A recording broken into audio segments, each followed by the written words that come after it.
बच्चों, आज मैं आपको कक्षा 7वीं प्रथम भाषा हिंदी के पाठ संख्या 3 खान पान की बदलती तस्वीर समझाने जा रही हूँ।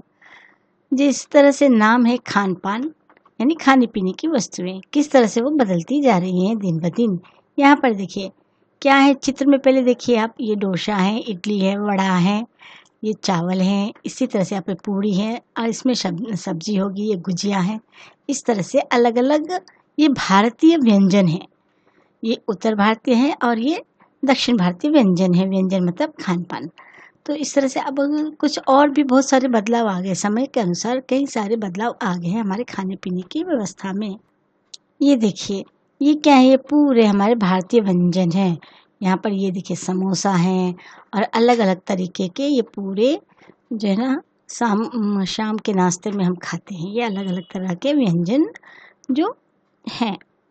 अब इसी तरह से कुछ और व्यंजन अलग देश से भी हमारे देश में मिक्स हो गए हैं, मिल गए हैं। ये विदेशी व्यंजन देखिए, पिज़्ज़ा, ये सबसे ज़्यादा पसंद किया जाने वाला व्यंजन है हमारे भारत में। सभी बच्चे और बड़ों को भी ये बहुत ही ज़्यादा भाता है। तो हमारे भारतीय व्यंजन में यह शामिल होने लगा और हमें पता भी नहीं लगा, लेकिन ये बच्चों का मनपसंद व्यंजन है।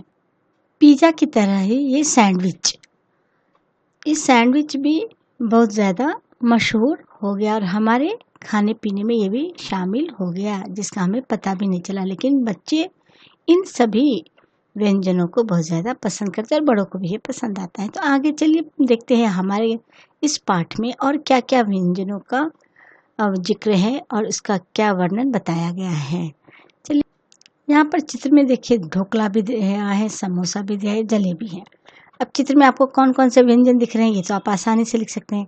इनमें से आपको कौन सी चीज़ पसंद है और क्यों, तो ये आप अपनी मनपसंद चीज़ के बारे में बता सकते हैं। अगर मुझे पूछा जाए तो मुझे समोसे और जलेबी बहुत पसंद है। समोसे नमकीन स्वाद होता है, बहुत ही मज़ेदार होता है, और जलेबी भी मीठी मीठी होती है, इसलिए मुझे जलेबी भी बहुत पसंद है। ये दोनों एक साथ खाए तो आपको और भी मज़ा आएगा। अब तीसरा प्रश्न है, घर में रोज़ अलग अलग व्यंजन क्यों बनाए जाते हैं? क्योंकि हम एक ही प्रकार के खाने हर दिन नहीं खा सकते, इसीलिए घर में माँ या घर के बड़े जो है ना अलग अलग व्यंजनों को अपने भोजन में शामिल करते हैं, जिससे हमें खाने में रुचि बनी रहे। बच्चों, मैं आशा करती हूँ कि ये चित्र देखकर आप बच्चों के मुंह में, आप सभी के मुंह में पानी जरूर आया होगा। अब देखिए पाठ हम शुरू करते हैं। तो यहाँ पर क्या कह रहे हैं, पिछले 10-15 वर्षों में हमारी खान पान की संस्कृति में एक बड़ा बदलाव आया है। संस्कृति मतलब कल्चर। इडली, डोसा, वड़ा, सांभर, रसम अब केवल दक्षिण भारत तक ही सीमित नहीं है, ये उत्तर भारत के भी हर शहर में उपलब्ध हैं। पहले ऐसा नहीं था। पहले इडली सांभर उत्तर भारत के लोग नहीं जानते थे, उसी तरह से रोटी दाल ये सब दक्षिण भारत के लोग नहीं जानते थे। लेकिन अब ये दोनों भी उत्तर भारत के व्यंजन दक्षिण भारत के लोग खाते हैं और दक्षिण भारत के व्यंजन उत्तर भारत के लोग खाते हैं। तो भारत की ढाबा संस्कृति लगभग पूरे देश में फैल चुकी है। अब आप कहीं भी हो, उत्तर भारतीय दाल रोटी साग आपको मिल ही जाएंगे। फास्ट फूड, तुरंत भोजन का चलन भी बड़े शहरों में खूब बढ़ा है। आप देखते होंगे हर नुक्कड़ पर फास्ट फूड सेंटर खुल गया है और इसमें बर्गर, नूडल्स जैसी कई चीज़ें शामिल हैं। एक ज़माने में कुछ ही लोगों तक ये सीमित थी। चाइनीज़ नूडल्स अब संभवतः किसी के लिए अजनबी नहीं, हर किसी को चाइनीज़ नूडल्स बहुत ही ज़्यादा पसंद आते हैं। उस नूडल्स में भी देखिए 2 मिनट्स नूडल, मैगी का पैकेट आता है, तो पैकेट बंद में भी नूडल्स आते हैं। कम से कम बच्चे बूढ़े सभी परिचित हो चुके हैं इनसे। इसी तरह नमकीन के कई स्थानीय प्रकार भी अभी तक भले मौजूद हो, लेकिन आलू चिप्स कई विज्ञापित रूप से तेज़ी से घर घर जगह बनाते जा रहे हैं। जैसे आप लोग लेज खाते हैं, हल्दीराम के भुजिया खाते हैं, तो ये अलग अलग कंपनी के कुरकुरे हैं। ये सभी नमकीन हमारे जीवन का हिस्सा बन गया है, इसे हम चाहकर भी अब निकाल नहीं सकते। अब गुजराती ढोकला, गाठिया भी देश में कई हिस्सों में स्वाद मतलब रुचि। बच्चों, इस पाठ में मैंने कठिन शब्दों को जो रेखांकित किया, अंडरलाइन किया है, आप उसे अपने नोट्स में ज़रूर लिखिएगा। देखिए बंगाली मिठाइयों में केवल रसभरी चर्चा ही नहीं होती थी, वे कई शहरों में पहले की तुलना में अधिक उपलब्ध। अब रसगुल्ला चाहे हम कहीं भी है, भारत के किसी भी कोने में हमें रसगुल्ला मिल जाएगा। यह जो है ना एक बंगाली मिठाई है। यानी स्थानीय व्यंजनों के साथ साथ अब अन्य प्रदेशों के व्यंजन पकवान भी प्रायः हर क्षेत्र में मिलते हैं और मध्यम वर्गीय जीवन में भोजन विविधता अपनी जगह बना चुकी है। मध्यम वर्गीय मतलब क्या होता है बच्चों? मिडिल क्लास में अलग अलग तरह के खाने को अपने भोजन में शामिल करना एक परंपरा बन गया है, हमारी शान बन गया है। ये सभी व्यंजन देखिए नाश्ते के रूप में लाखों करोड़ों घरों में जो है ना सेकी तली जा रही है। खान पान की इस बदली हुई संस्कृति में सबसे अधिक प्रभावित नई पीढ़ी हुई है। अब बच्चे लोग ज़्यादा प्रभावित हुए हैं, जो पहले स्थानीय व्यंजनों के बारे में बहुत कम जानते हैं पर कई व्यंजनों के बारे में बहुत कुछ जानते हैं। अगर आप लोगों को समोसा और पिज़्ज़ा दिया जाए तो आप किसे चूज़ करेंगे? आप खुद ही बताइए, आप किसे चुनेंगे? तो ज़्यादातर बच्चे पिज़्ज़ा बर्गर को ही चुनेंगे और वहाँ पर समोसे को छोड़ देंगे। तो इस तरह से ही कुछ हमारे बदलाव आते गए हैं।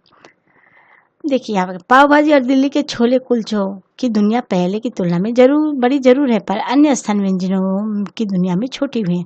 जानकर ये भी बातें हैं कि मथुरा के पेड़े, आगरा के पेठे, नमकीन अब यहाँ पर कहाँ बात रही हैं। जो चीज़ें उनकी गुणवत्ता में फ़र्क पड़ा है। फिर मौसम और ऋतु के अनुसार फलों खाद्यान्नों में भी व्यंजन पकवान बना सकते हैं। उन्हें बनाने की फुर्सत भी अब कितने लोगों को रह गई।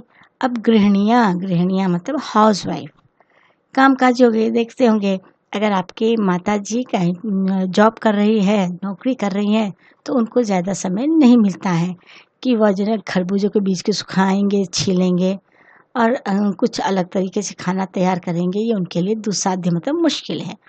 इसीलिए क्या होता है, एक और तो स्थानीय व्यंजनों में कमी आएंगे, दूसरी और भी देश विदेशी व्यंजन अपनाए जा रहे हैं। अब आपको शाम में कुछ खाना है तो आप क्या करेंगे? माँ हमें जो है ना बर्गर का ऑर्डर दे दीजिए। आप जाके वही खाते हैं तो माँ को बनाना भी नहीं पड़ता है और आपको खाना भी बहुत स्वादिष्ट मिल जाता है। तो देखिए जटिल प्रक्रियाओं वाली चीज़ों तो कभी कभार व्यंजन पुस्तिकाओं के आधार पर तैयार की जाती है।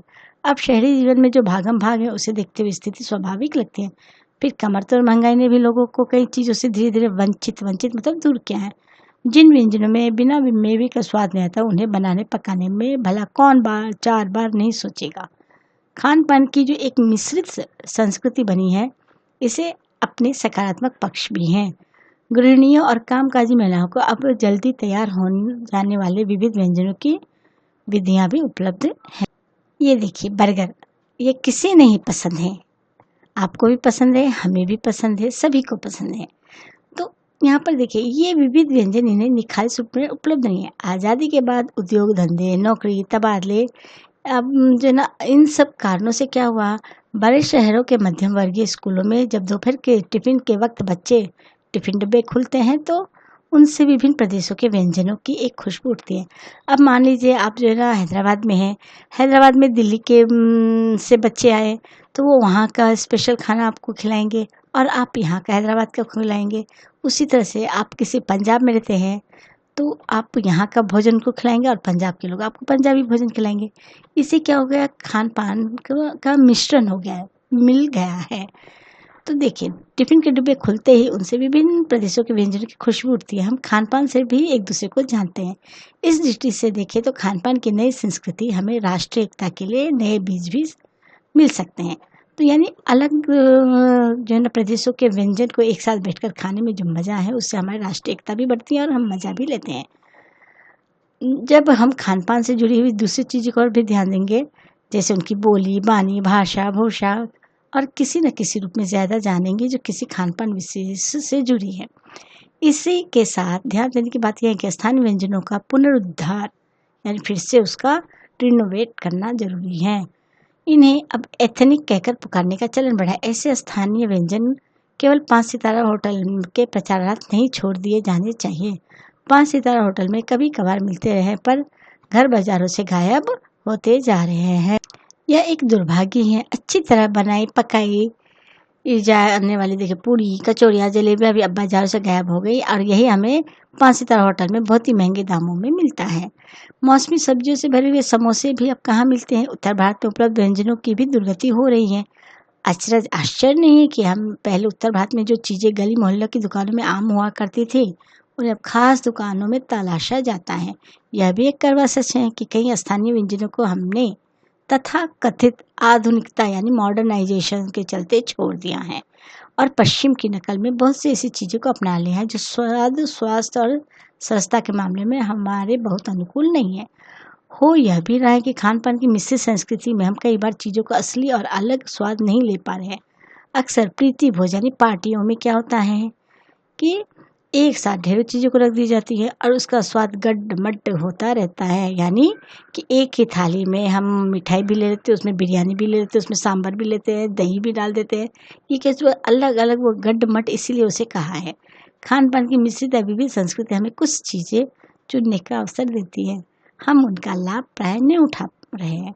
हम अक्सर एक ही प्लेट में कई तरह के और कई बार तो बिल्कुल विपरीत प्रकृति वाले मतलब मिठाई के साथ दही या मिठाई के साथ चिकन बिरयानी और कोई दूसरी तरह के बिरयानी व्यंजन परोस देते हैं। तो ये जो है विपरीत प्रकृति वाले जो है व्यंजन परोस लिया जाता है। इसीलिए खान पान की जो मिश्रित विविध संस्कृति बनी है और लग यही रहा है कि यही और अधिक विकसित होने वाली है, उसे तरह तरह से जांचते रहना जरूरी है। ये किन्होंने लिखा है ये पाठ को देखिए, प्रयाग शुक्ल ने कितना रिसर्च करके, कितना खोज करके इस पाठ को उन्होंने सुंदर सजीले ढंग से प्रस्तुत किया है। बच्चों, मैं आशा करती हूँ कि आपको ये पाठ बहुत ज़्यादा पसंद आया होगा। अगर आपको समझ में नहीं आया तो आप इस वीडियो को 2 बार ज़रूर देखिए और मेरा अगला वीडियो इसी पाठ से संबंधित इसके प्रश्नोत्तर रहेंगे। सो इसे लाइक, शेयर, सब्सक्राइब करना ना भूले। धन्यवाद।